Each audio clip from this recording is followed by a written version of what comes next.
ETF index mutual funds నేర్చుకుని stock మార్కెట్లో రాణించాలనుకుంటున్నారా? వెంటనే ఈ నెంబర్కి కాల్ చేయండి.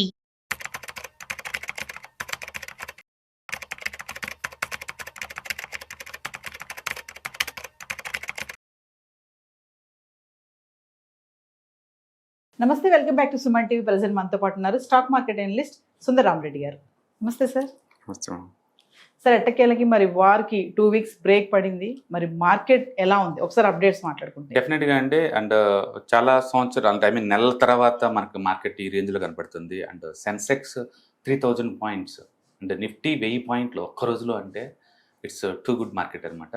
అంటే ప్రపంచవ్యాప్తంగా అన్ని మార్కెట్స్ కూడా ఈరోజు లాస్ట్ నైట్ అంటే ఇండియన్ టైం ప్రకారం 5:30కి అమెరికా వాళ్ళు పెద్ద వార్ చేయబోతున్నారు అనే న్యూస్ తోటి నిన్నంతా ఉక్కిరిబిక్కిరైన మార్కెట్కి వస్తే అండ్ లాస్ట్ మూమెంట్లో ఇద్దరు రాజీ పట్టడం 2 వారాలు సీజ్ ఫైర్కి అనౌన్స్ చేయడం ద్వారా అంటే మార్కెట్స్ మొత్తం ఒక్కసారిగా ఊపిరి పీల్చుకున్నాయండి. అంటే ప్రపంచవ్యాప్తంగా అన్ని మార్కెట్లు కూడా ఒక 4 to 5% దాకా మూవ్ అయినాయి ఈరోజు. ఈవెన్ అమెరికన్ ఫీచర్స్ కూడా ఇప్పుడు లైవ్లో 3% ప్లస్లో రన్ అవుతున్నాయి.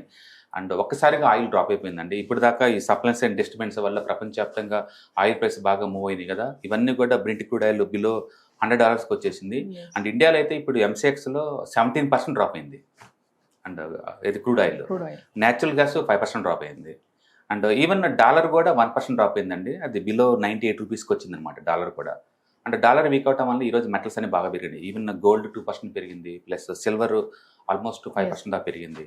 అండ్ మొత్తానికి వరల్డ్ వైడ్గా ఇవాళ ప్రతి అసెట్ క్లాస్ ఎక్సెప్ట్ ఈ క్రూడ్ ఆయిల్ తప్ప మిగతా మొత్తం కూడా పాజిటివ్ బ్యాచ్ మీద మూవ్ అయింది. అండ్ ఇండియాలో అయితే ఎప్పటి నుంచో ఎదురు చూస్తున్న ఉదయం లాగా ఈరోజు ఒకసారి అన్ని సెక్టర్స్, కొన్ని అయితే real estate and finance automobiles అయితే 6 to 7% దాకా పెరిగింది సింగిల్ డేకే. మొత్తానికి ఈ మొదటి నుంచి కూడా మార్కెట్లో ఏంటంటే ఏదైనా బాగా పడితే నెక్స్ట్ వితిన్ 1 or 2 మంత్స్కి అంతే స్ట్రాంగ్గా బౌన్స్ అవటం అనే నేచర్ని ఈ సంవత్సరం కూడా కంటిన్యూ అయింది. ఎందుకంటే లాస్ట్ మంత్ బాగా మోర్ దెన్ 11% డౌన్ అయింది మార్చిలో. ఇప్పుడు ఏప్రిల్లో కంటే దగ్గర నుంచి మార్కెట్ పెరుగుతూనే ఉందన్నమాట ఇప్పుడు. అండ్ బాగా రికవర్ అయింది. అంటే సార్, మరి 2 వీక్స్ బ్రేక్ అన్నారు కదా, సో మార్కెట్కి గుడ్ న్యూస్ అని చెప్పుకోవచ్చు అంటారా? డెఫినెట్గా. ఎందుకంటే ఈసారి అమెరికా నుంచి వచ్చిన న్యూస్ కాదు ఇది. ఇరాన్ వాళ్ళే మేము సీజ్ పైన యాక్సెప్ట్ చేస్తున్నాము, మా 10 డిమాండ్స్ అని చెప్పేసి వాళ్ళు ఏది ఇచ్చినట్టున్నారు. వాటితో డిస్కస్ చేయడం కోసం రేపు అంటే పాకిస్తాన్లో ఫ్రైడే తర్వాత మీటింగ్స్ ఉంటాయంట అమెరికా వాళ్ళకి వర్సెస్ వాళ్ళకి. అది మీటింగ్స్లో దాన్ని బట్టేసి మనకు అర్థం అవుద్ది. ఏదైనా కానీ 2 వీక్స్ వరకు యుద్ధం లేదు అండ్ హార్మూజ్ దగ్గర నుంచి షిప్లన్నీ ఫ్రీగా ట్రాన్స్ఫర్ అవుతాయి అన్నప్పుడు విషయంతో ఎంతో కొంత తగ్గుముఖం పట్టిందని చెప్పేసి ప్రపంచవ్యాప్తంగా అన్ని మార్కెట్స్ బుల్ మార్కెట్లో ట్రావెల్ చేస్తుంటాయి. యూరోప్ అయితే ఇప్పుడు +4లో ఓపెన్ అయినాయి డైరెక్ట్గా అన్ని కూడా. అమెరికా కూడా నైట్ +3లో ఓపెన్ కాబోతున్నాయి. అంటే ప్రపంచం ఎప్పటి నుంచో ఎదురు చూడబోతుంది ఈ వార్ నుంచి వచ్చిన సైడ్ ఎఫెక్ట్స్ నుంచి అనమాట. డెఫినెట్గా ఇది రిలీఫ్ ర్యాలీయా లేదనేది 1 or 2 days తర్వాత మనకు అర్థం అవుతుంది. ఎందుకంటే మార్కెట్ సస్టైన్ అయితే మనం అనుకోవచ్చు. బట్ ఈరోజు చూస్తే డేటా మ్యూచువల్ ఫండ్స్ చాలా బాగా షాపింగ్ చేస్తున్నాయండి. అండ్ ఈవెన్ రిటైలర్స్ కూడా పడ్డ కొద్ది కొంటనే ఉన్నారు. వాళ్ళందరికీ మంచి రిలీఫ్ అనమాట ఇది. మొత్తానికైతే today is the good day అనుకోవచ్చు వరల్డ్ మార్కెట్ మొత్తానికి కూడా.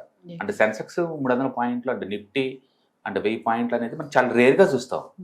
వన్ ఆఫ్ ది రేరెస్ట్ ఈవెంట్లో ఈ రోజు ఒకటి. అంటే యుద్ధం స్టార్ట్ అయినప్పటి నుంచి మధ్యలో చాలా క్రాష్ వచ్చింది, మార్కెట్ పడిపోయిందని చాలా వార్తలు మాట్లాడుకున్నాం, చూసాం. చాలాదండి. మా February 28 వారి కాడ నుంచి నిన్నటి వరకు కూడా అంత టూ మచ్గా మార్కెట్ అప్ అండ్ డౌన్ అవుతా వస్తుంది అనమాట. ఎంత అంటే రోజుకి ఒక 500 పాయింట్స్ నిఫ్టీ మూవ్ అవటం కామన్. మామూలుగా అయితే Nifty per day 220 to 230 points move అవుతుంది. అలాంటిది ఇది 400 జోన్కి వచ్చేసింది. అంటే పర్ డే పైకి కానీ కింద కానీ 400 పాయింట్స్ మూవ్ అవటం మామూలు విషయంగా కాకపోతుంది అనమాట. అట్లా స్టాక్ మార్కెట్ మొత్తం వాలటిలిటీ ఎక్కువైపోయింది అన్ని స్టాక్స్ కూడా. అండ్ ఈరోజు పాజిటివ్ కూడా అంతే పోయింది. ఈరోజు టూ మచ్ పాజిటివ్ కూడా అంతే పోయింది. అండ్ ఆల్మోస్ట్ మార్నింగ్ నుంచి కూడా గ్యాప్ అప్ ఓపెనింగ్ అంతే నిలబడి ఈవినింగ్ క్లోజింగ్ హైయెస్ట్లో క్లోజ్ అయిందంటే అంటే వెరీ స్ట్రాంగ్గా బౌన్స్ అవుతుందని అర్థం. అంటే ఈరోజు ఇంకా డేటా మనకు రాలేదు, ఎఫ్ఐఎస్ ఈరోజు ఎంత మేర డిఐఎస్ ఎంత కొనలేదని. మొత్తానికైతే మాత్రం వెరీ స్ట్రాంగ్ బయింగ్ జరిగినట్టు క్లియర్గా మనకు అర్థమవుతుంది. మార్నింగ్ నుంచి గ్యాప్ అప్ ఓపెన్ అయింది కాదు ఏ స్టేజ్లో కూడా ఫస్ట్ 5 minutes కానీ క్రాక్ అవ్వలేదు. అంటే వెరీ స్ట్రాంగ్ బయింగ్ చూపిస్తుంది. అంటే ఏ సెక్టర్స్ బాగా ఎఫెక్ట్ అయినాయో ఈ ఆయిల్ అండ్ గ్యాస్ నుంచి అవన్నీ కూడా ఏవిగేషన్ వెరీ స్ట్రాంగ్గా మూవ్ అయినాయి. అండ్ ఆటోమొబైల్స్ వెరీ స్ట్రాంగ్గా మూవ్ అయినాయి. అండ్ ఫినాన్స్ వెరీ స్ట్రాంగ్గా మూవ్ అయినాయి. అన్ని క్రూడ్ వల్ల ఏదైతే ఎఫెక్ట్ అయినాయో అవన్నీ కూడా ఏవిగేషన్ స్టాక్స్, ఫ్లూయల్ స్టాక్స్ అంటే కొన్ని అయితే మార్కెటింగ్ కంపెనీస్ హెచ్పిసిఎల్, బీపీసీఎల్ అంటే మోర్ దెన్ 10% మూవ్ అయినాయి. ఎందుకంటే పెద్ద రిలీఫ్ అది సింగిల్ డేకే 17% క్రూడ్ డ్రాప్ అవడం అనేది. అంటే దాన్ని బట్టి మార్కెట్ ఎంత ప్యానిక్ గురవుతుందో మనకు అర్థమవుతుంది ఈ క్రూడ్ ఈ న్యూస్ నుంచి.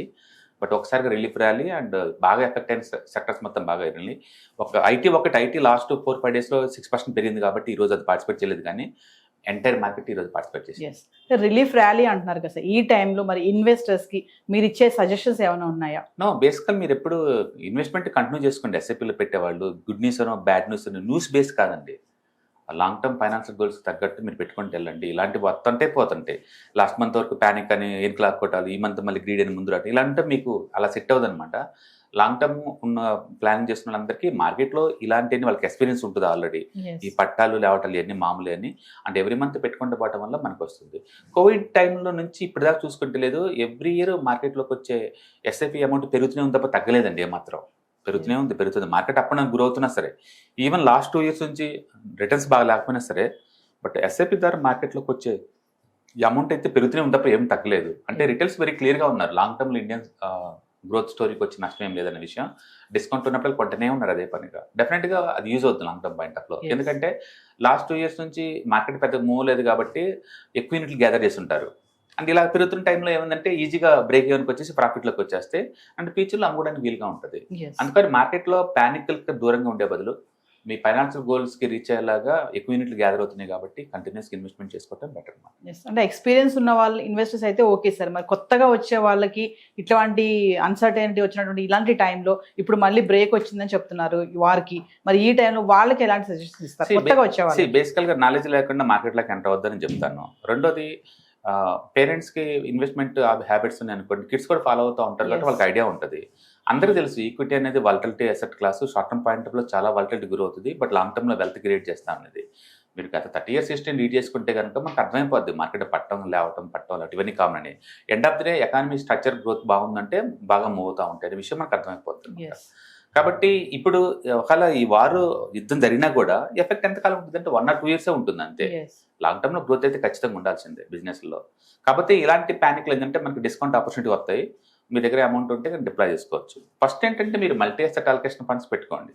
రిస్క్ అనుకున్న వాళ్ళందరూ మాకు కొంచెం రిస్క్ తీసుకుంటాం లాంగ్ టర్మ్ అనుకుంటే ఈక్విటీ కూడా పెట్టుకోవచ్చు. కాబట్టి డిస్కౌంట్ సేల్ మంచిదే కదా ఇప్పుడు వచ్చినా కూడా. Thank you.